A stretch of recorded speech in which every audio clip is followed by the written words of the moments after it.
¿Ya están de vuelta? Sí, Lick. Perfecto. Vamos a trabajar ahora a la luz de la química forense en... Sí, Lick, presente. Gracias, Roberto. Vamos a trabajar, les comentaba ahora, en algunos tipos o análisis específicos de residuos. Hay algunos análisis específicos que se pueden hacer a la luz de la química forense. Entonces, análisis específicos. Por ejemplo, podemos platicar en primer lugar de los residuos de pólvora, que es común. Los residuos de pólvora. ¿Y cómo es esto? Como ya se lo podrán imaginar ustedes, al momento en que se detona un arma de fuego, se originan pues una diversidad de gases de alto contenido en componentes y pues estos componentes evidentemente los tienen los cartuchos de las balas. Por lo general, dentro de los compuestos que se queman o que se incineran al momento de detonar el arma de fuego y el momento en que se dispara el proyectil, la bala, algunos de estos compuestos se depositan o se quedan en las prendas de la víctima o en las manos o en la ropa de quien disparó este proyectil. Este estudio de los residuos de las pequeñas partículas para saber si hay residuos de pólvora o no se puede hacer utilizando un microscopio especial que se le conoce como microscopio de barrido electrónico. Microscopio de barrido electrónico. Este microscopio de barrido electrónico va a permitir examinar estas muestras que son recogidas propiamente en la escena del crimen. Y pues por supuesto que esta disciplina o esta parte de la química forense nos va a ayudar en el área de la balística, que también ya platicamos un poco de ello, y nos va a poder ayudar a entender en qué momento estas partículas, bueno, ya me meto un poco en neutrones y todo este tipo de cosas, pero en qué momento se excitan las partículas y se detona, se provocan estos gases y el tipo de residuos y del pequeño polvo que arroja esta detonación, si se alojan o no, si se arroja en sentido, pudo haber sido que se dispara a distancia, pudo haber sido que se dispare a una distancia un poquito menos, bueno, larga distancia o corta distancia, por palabras, y esto nos va a ayudar a comprobar justamente si existe algún componente o no que pueda estar asociado con la pólvora. Eh, Se determina con este microscopio electrónico, este microscopio de barril electrónico, para determinar justamente si existen, por ejemplo, si existe bario, esta sustancia, o antimonio. Si nosotros estamos frente a la presencia de bario o de antimonio, entonces pues podemos determinar que hay pólvora y en un momento dado el presunto o la persona que detonó posiblemente el arma de fuego, pues pudiera ser sospechoso de la detonación de esta arma de fuego. Entonces hay que utilizar este microscopio, repito, y si detectamos en la ropa o en los tejidos de las manos o en los tejidos o en el propio cadáver, alguno de estos gases o antimonio, alguno de estos elementos, podríamos asumir que hubo por ahí alguna presunta intervención en este delito. Podemos analizar también explosivos, se puede dar el análisis de explosivos. Análisis de explosivos. Y aquí depende, en el caso de los explosivos, vamos a tener que entender exactamente cómo funciona o cómo se detona la reacción química específica para saber a qué velocidad se propaga justamente la reacción química que propaga la explosión en un momento dado. Si utilizamos alguna clase de explosivo en particular, si lo utilizamos para algún tipo de atentado, si algunas sustancias, qué tipo de explosivo fue utilizado para detonarlo en un lugar en especial, vamos a trabajar a través de las fuerzas como la fuerza cinética, centrífuga, centrípeta, cinética, vamos a trabajar en el movimiento del explosivo. Recuerden que todos los explosivos cuando detonan tienen una velocidad de propagación y es justamente lo que vamos a analizar, como es el caso de, ¿alguien sabe qué es TNT? ¿Qué significa esto? sí lo hemos escuchado. Pero ¿qué significa esto? ¿Qué es el TNT?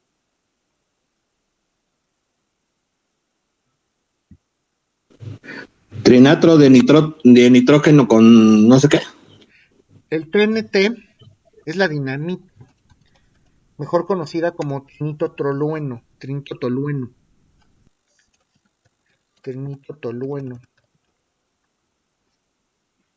¿Ok? Encontramos residuos entonces de trinitotolueno del famoso TNT de la dinamita, entonces podemos asumir que se utilizó este instrumento en un atentado, etcétera. Entonces, con base a lo mejor con vapores que utilizan a lo mejor bombas de vacío, con base en acetona, con base en compuestos que nos ayudan a través de la cromatografía. Cuando un explosivo es detonado, deja ciertas manchas. Ustedes lo han visto. Incluso en los incendios podemos ver ahí algunas eh, manchas negras, si lo pudiéramos hablar de esta manera en la escena del crimen. Y justo en la intensidad de las manchas, con algunas bombas de vacío, con la disolución a través de algunas sustancias como la acetona, podemos entender qué tan intensa fue la explosión, cuál fue la velocidad de propagación. Con base en los análisis de los residuos, podemos entender pues, qué tipo de explosivo fue utilizado. Vale la pena decirlo en cuanto a los explosivos se refiere. Rastros de pintura. Cuando hablamos de estos rastros de pintura, podemos hablar de esta toma de muestras, de estas pruebas químicas que se dan, por ejemplo, y eso ya lo vimos también, en los casos de los accidentes de tránsito, cuando un automóvil pues colapsa con otro automóvil, que ya también lo vimos, puede haber rastros de pintura, de qué manera se dio este tipo de fricción en los automóviles que tuvieron algún impacto en un momento dado, y qué tipo de fabricación o manufactura tuvo el automóvil en el caso de que haya sido impactado contra algún cuerpo, otro automóvil o contra un muro, tal vez, ¿no? Entonces, se trabaja también con base en un espectro para saber qué tanto puede ser absorbida esa pintura y poder nosotros entender cuál es la composición con base en un fluorómetro, saber cuáles son los componentes de esta pintura y saber de qué manera se impactó, quién impactó a quién, qué tipo de pigmentos tenemos de esta pintura para saber eh, pues de qué manera detonó en un momento dado un cuerpo con otro y poder determinar quién tuvo culpabilidad o no en algún siniestro de esta naturaleza. También podemos trabajar a través de el rastreo de huellas dactilares. Rastreo de huellas dactilares, que es justo lo que acabamos de concluir hace algunas sesiones. Aquí también lo que utiliza el químico forense es carbón activo. Se utiliza el carbón activo para saber de qué manera se diluyen o en algún momento dado eh, si se tomó una muestra dactiloscópica y si fue falsificada, si fue tomada, si fue alterada, si tiene, por ejemplo, alguna composición grasosa o oleosa, qué tipo de materiales se pudieron haber adherido a la impresión. Con el carbón nosotros podemos de alguna manera separar o saber qué tipo de aceites se pegan a las huellas decadactilares. Generalmente las huellas impresas siempre tienen algún segmento gasoso, podríamos decirlo de esta manera, y podemos entender que esta es la evidencia, si es que es brilloso, se utiliza para eso el carbón activo. Hay algunos estudios que son estudios en torno a la toxicología, estudios toxicológicos. Cuando hablamos de estudios toxicológicos, como en el caso del consumo de droga, de algún enervante, se hace algún estudio, alguna toma, a lo mejor de orina, para saber si estas conclusiones están vinculadas al abuso de algún estupefaciente o si alguna persona en un momento dado murió por alguna sobredosis. El análisis de sangre sí nos va a ayudar a determinar si hay alguna sustancia en el organismo de algún tipo de estupefaciente o algún consumo de droga, pero puede ser variable, porque después de las 6 horas de la ingesta pudiéramos llegar a tener alguna desaparición de esa sustancia. El análisis de orina, en algunos miligramos, pudiera ser que todavía se incluya, pero como les comentaba, en el caso de los cadáveres, siempre vamos a tratar de analizar el tema de la putrefacción de los tejidos, algunos métodos para analizar el líquido, por ejemplo, en el cerebro, el líquido encefalorraquídeo, y los órganos preponderantemente analizados, les repito, son el hígado, son los riñones y, por supuesto, que se utiliza esta parte nerviosa del cerebro, porque recuerden que las conexiones del sistema nervioso, esta famosa sinapsis, nos va a ayudar a entender de qué manera, al momento de hacer sinapsis o esta conexión entre neurona y neurona, estos neurotransmisores, claro, pudieran tener algún contaminante en un momento dado, algún estupefaciente. Por supuesto, el análisis de los cabellos nos va a permitir conocer si un individuo vivo o muerto pues consumió alguna droga de manera, a lo mejor puede ser que sea de manera voluntaria o no, puede ser que lo hayan envenenado, puede ser que lo hayan drogado para, no sé, para secuestrarlo en algún momento dado. Podemos incluso a través del cabello, podemos saber no nada más semanas, meses, incluso años, podemos saber si alguna persona en un momento dado pues pudo haber consumido algún tipo de estupefaciente. En algunos casos, pues, digo, no podemos saber tampoco la hora, pero sí podemos saber si meses, semanas o años, pues esta persona consuetudinariamente se ha dedicado o no al consumo de estos estupefacientes. Este estudio toxicológico pues, nos va a vincular para algún tipo de delito como puede ser el narcotráfico, el narcomenudeo, el consumo, incluso en algunas prendas, pues pudiera ser que tengamos algún segmento, como es el caso de esta situación de la marihuana, se ha llegado a encontrar la cocaína, incluso se han llegado a encontrar algunos residuos.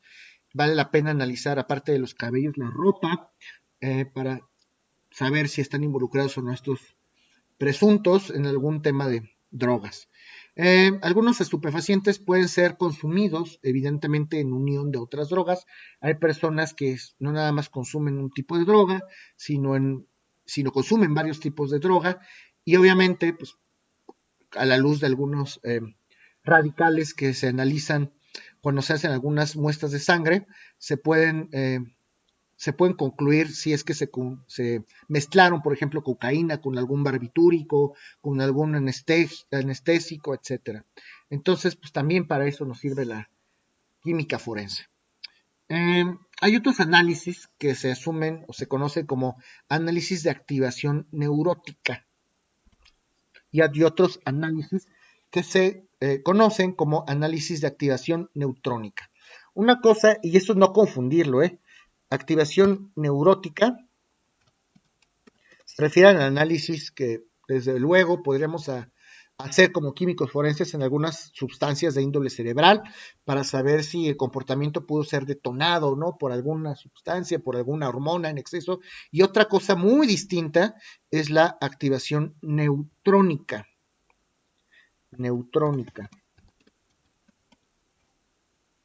Esto es otro tipo de análisis, el análisis de activación neutrónica. Y pues este análisis se utiliza justamente para saber en qué medida fueron expuestos con base en algunas radiaciones y algunos isótopos artificiales, si es que algún cuerpo en algún momento dado fue sometido a algún tipo de compuestos. Cuando nosotros trabajamos con estos, prácticamente estamos trabajando con radiación para saber si el cuerpo estuvo supeditado a alguna sustancia que haya provocado envenenamiento o intoxicación.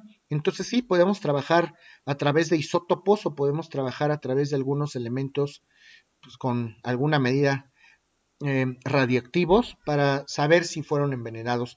Podemos hablar de sustancias tales como el arsénico, en el caso del envenenamiento, si fue un envenenamiento por arsénico, por selenio, por mercurio, por antimonio. Son básicamente algunos de los sustancias que en primera instancia utilizan para envenenar a las personas.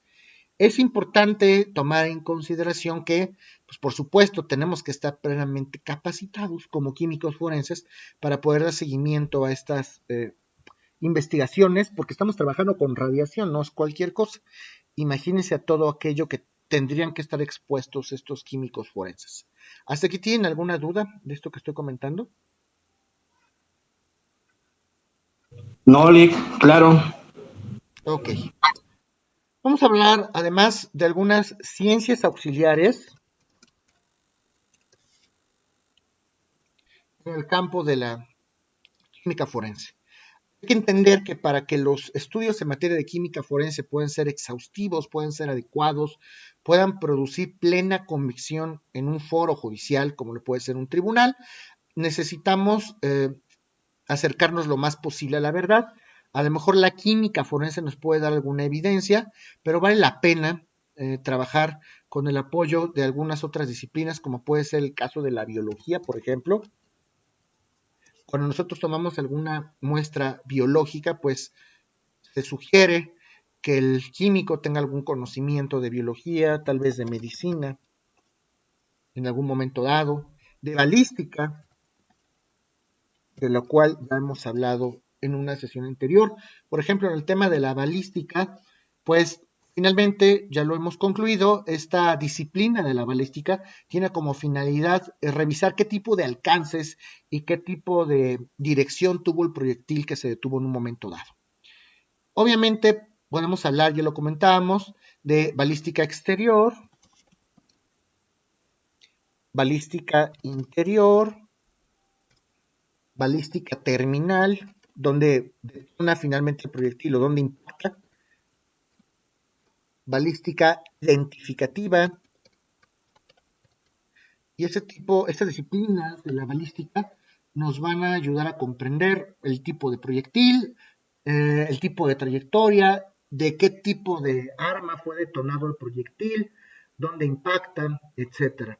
Además, pues qué tipo de tiro fue detonado, como les decía, la trayectoria de la bala y cuántos disparos en un momento dado fueron detonados en una víctima, por ejemplo, para determinarlo en un proceso judicial y determinar esta posible culpabilidad.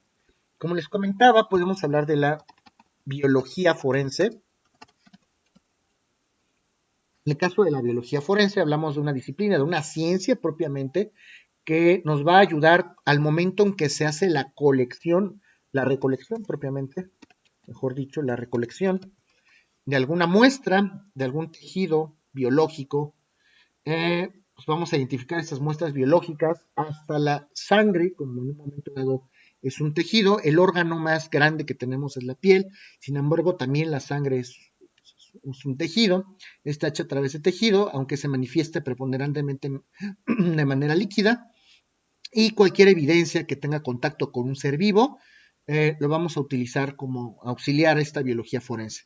Va a ser posible determinar con base en esta biología forense, desde el punto de vista antropofísico, a lo mejor para determinar cuál es la estructura de un cuerpo humano, qué tipo de muestras se van a analizar en un laboratorio y si son concordantes o no con un sujeto en particular. La biología forense pues nos va a auxiliar para analizar todas estas evidencias en el laboratorio.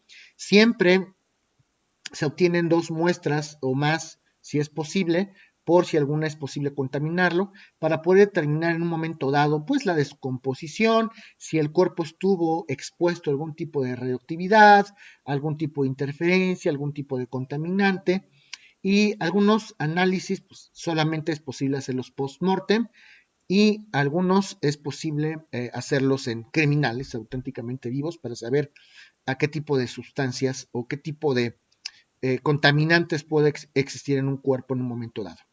¿Hasta aquí tienen alguna duda?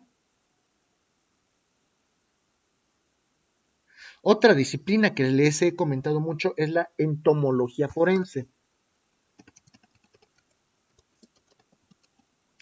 La entomología estudia los insectos, como les he comentado, y la entomología forense nos va a ayudar a determinar, porque por supuesto que es una ciencia y deriva de la biología, nos va a ayudar a determinar qué insectos aparecen en el estado de descomposición del cadáver. Y esto nos va a ayudar a entender, pues, qué tiempo tiene descompuesto el cadáver. Podemos hablar de de algunas larvas, de algunas moscas. Podemos conocer diversas etapas de la vida del insecto para poder determinar pues, si estas larvas o estas muestras se encuentran vivas, muertas, y si el cadáver en un momento dado pues tiene cierto tiempo de descomposición. ¿Hasta aquí tienen alguna duda? No, Lick. Ok, es posible además encontrar algún tipo de insectos en un cadáver que ya está cadavérico, por supuesto fauna cadavérica, algunas larvas, por ejemplo, si se encuentran un cadáver en un departamento cerrado, ya pueden presenciar un aspecto cadavérico, pero si hay larvas, si hay moscas, pues quiere decir que tampoco es que haya pasado tanto tiempo me refiero tal vez a 2, 3 semanas, si aparecen de pronto este tipo de fauna. Pues estos estudios ya de manera concreta definen esta cronología para poder apoyarnos en una investigación de índole criminal.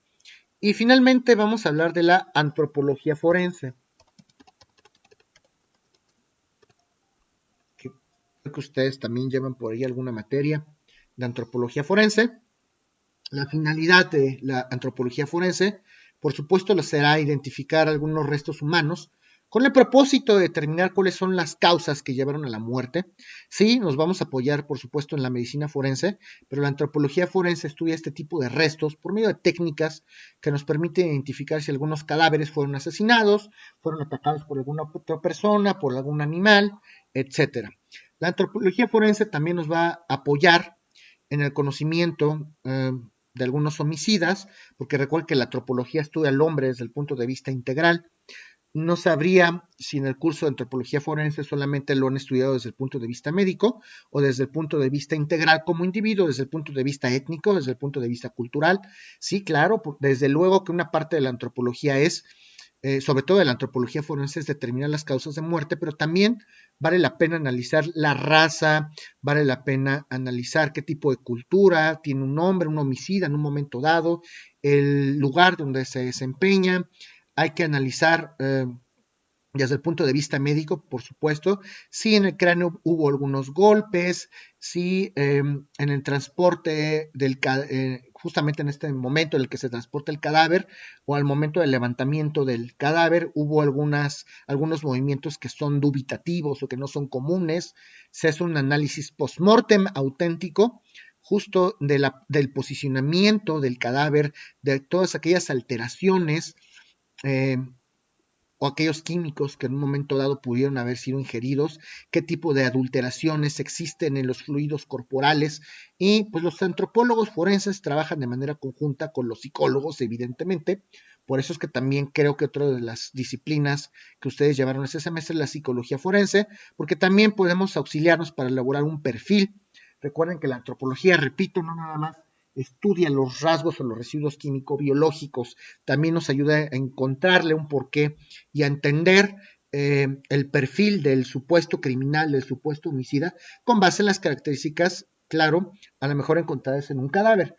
No es lo mismo un disparado, detonar un arma de fuego y matar a una persona, que aquellos individuos que asesinan a otra y dejan algunos vestigios en particular, o a lo mejor algún asesino en serie que mata a sus víctimas de una manera concreta, que en todos deja algún rasgo en particular, alguna firma, o a todos les cortan la lengua, o a todos les cortan los oídos, o a todos les sacan los ojos. Entonces, con base en la psicología forense, vamos a poder entender a qué tipo de homicidio, qué tipo de criminal nos estamos enfrentando. Obviamente, el cráneo va a constituir una pieza fundamental para los temas referentes a la construcción de la identidad del individuo. ¿Tienen alguna duda, jóvenes, de esto que estoy comentando?